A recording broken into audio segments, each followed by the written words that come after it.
تصدق إنك ممكن تشتغل مع شركة كندية وأنت قاعد في بيتك، ومش لازم تكون عايش في كندا أصلا. في ناس في كندا بتشتغل فريلانس من البيت، وناس بره كندا بتقدم خدمات لعملاء كنديين وبتقبض بالدولار.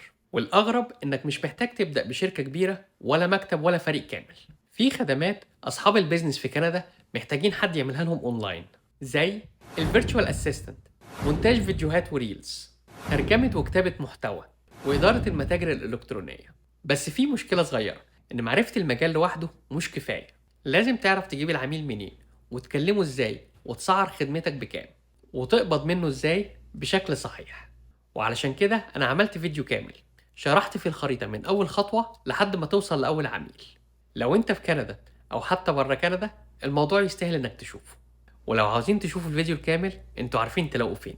واشوفكم الفيديو الجاي في كندا بعيون واقعية.